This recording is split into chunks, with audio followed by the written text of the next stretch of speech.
আমি ভিস্তা ইলেকট্রনিক্সের ব্যবস্থাপনা পরিচালক জনাব লোকমান হোসেন আকাশ। আপনার কাছে জানতে চাই, আপনারা যে প্রোডাক্টটা তৈরি করছেন এটি তো এমনিতেই একটু স্লো আইটেম, মানে আমি বলছি আগে আমার খাবার থাকতে হবে, কাপড় থাকতে হবে, আমার মাথা গোঁজার ঠাই থাকতে হবে, তারপর আমি লেখাপড়া আছে, এরপর আমি টেলিভিশন, ফ্রিজ, এই যে এগুলো আসলে বিলাস পণ্য বলাটাও ঠিক না এখন, এটি জীবনের সঙ্গে ওতপ্রোতভাবে জড়িয়ে গেছে। তারপরও মানে ইকোনমি যে আমরা স্লথ গতি বলছি, এটার কি আপনারা আপনাদের সেলসে কোনো ইম্প্যাক্ট টের পাচ্ছেন কিনা? আচ্ছা, আমি প্রথমে বলি যে আপনার যে ধারণা যে এটা একটা বিলাসী পণ্য কিনা, আমিও বলেছি এটা বিলাসী পণ্য আর বলা উচিত না। আচ্ছা, যাই হোক, আমি তিনটা প্রোডাক্টের নাম বলবো যেটা পৃথিবীতে এই ডিমান্ড বাড়বে, কখনো কমবে না। এর মধ্যে এক নাম্বার হচ্ছে যে আমাদের যেটা ফিজিওলজিক্যাল নিডস, খাদ্যদ্রব্য। দ্বিতীয় পজিশনে আছে মেডিসিন, যেটা বেঁচে থাকার জন্য দরকার। এরপরেই এটার সাথেই কিন্তু আপনার ক্লথিং, এটা তো লাগবেই, কারণ এটা তো একটা আলাদা একটা ইস্যু। এরপরে যদি কোনো প্রোডাক্ট লাগে সেটা কিন্তু ইলেকট্রনিক্স পণ্য। অর্থাৎ আপনি আপনার প্রত্যাহিক জীবনে যদি সকাল থেকে শুরু করে রাত্রি অবধি যে ঘুমাবেন, আপনার প্রতিটা পার্টেই আপনার ইলেকট্রনিক্স ডিভাইস ইম্পর্টেন্ট। আপনি সকালে মোবাইল ছাড়া উঠেন না, আপনার অ্যালার্ম বাজতে কিন্তু এখন মোবাইল লাগে, আপনার কিন্তু ঘড়িতে অ্যালার্ম দেন না। আপনি বাসায় যে কমফোর্ট ঘুমাবেন, আপনার যে টেম্পারেচার বা ওয়েদারিং, আপনার হয় বেশি ঠান্ডা হলে আপনাকে এই হিটার দিতে হবে, গরম হলে আপনাকে এসি চালাতে হবে বাসায়।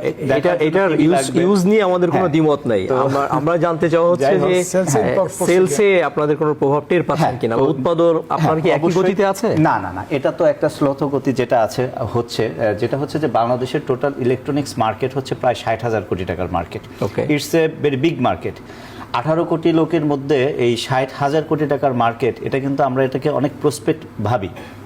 এবং সারা ওয়ার্ল্ডের মধ্যে যে ইমার্জিং মার্কেট আমরা যেটা ক্যালকুলেশন করি, বাংলাদেশ কিন্তু টপ 10 ইমার্জিং মার্কেটের মধ্যে একটা। কারণ আমাদের যে কনজামশন, যেমন হচ্ছে যে এসির কথা বলি, শুধু এয়ার কন্ডিশনার, চায়নাতে প্রতি 16 জনে একজন লোক এসি ব্যবহার করে, হোয়ারঅ্যাজ বাংলাদেশে এখনও 100 জনে একটা এসি ব্যবহার হয় না। অর্থাৎ আমাদের যে ক্রমান্বয়ে ইকোনমিক্যাল ডেভেলপমেন্ট হচ্ছে, এবং এটা কিন্তু কন্টিনিউয়াস প্রসেস হবে, আরও হবে। কেন হবে? যে বাংলাদেশে 18 কোটি লোকের মধ্যে 1 কোটি 30 লাখ প্রবাসী কিন্তু বিদেশে থাকে। অর্থাৎ 1 কোটি 30 লাখ পরিবার কিন্তু সলভেন্ট হচ্ছে। আবার 20 লাখ লোক হচ্ছে সরকারি চাকরি করে, তাহলে আপনার 1 কোটি 50 লাখ ফ্যামিলি হলো। এর মধ্যে 60 লাখ আছে হচ্ছে এক্সট্রা, যারা গার্মেন্টসে সরাসরি এক্সপোর্টের সাথে জড়িত আছে। অর্থাৎ 2 কোটি 10 লাখ ফ্যামিলি কিন্তু বলা যায় যে তারা এক্সপোর্টের উপরে, ফরেন রেমিটেন্সের উপরে, এবং গভর্নমেন্টের যে ডেভেলপমেন্ট খাত আছে এখান থেকে কিন্তু 2 কোটি 10 লাখ পরিবার কিন্তু সচ্ছল। অর্থাৎ যে 4.5 কোটি পরিবার, অর্থাৎ 18 কোটি লোককে যদি আমরা প্রতি 4 জন একটা স্ট্যান্ডার্ড ফ্যামিলি ধরি, 4.5 কোটি পরিবারের মধ্যে কিন্তু 2 কোটি 10 লাখ পরিবার কিন্তু সচ্ছল। জি, আমরা কিন্তু এটা বলি। তো সেই হিসেবে যদি আমি শুধু ফ্রিজের মার্কেট বলি, যে গত 16 বছর বাংলাদেশে আমরা প্রায় 4 কোটি ইউনিট ফ্রিজ বিক্রি করছি, 4 কোটি ইউনিট।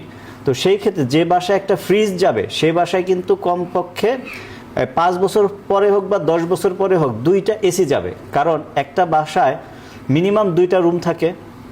সাপোজ আপনি যদি নিজে একটা এসিতে থাকেন, আপনার মা বাবা যেই থাকুক বা বাচ্চার জন্য কিন্তু আপনার আরেকটা এসি লাগে।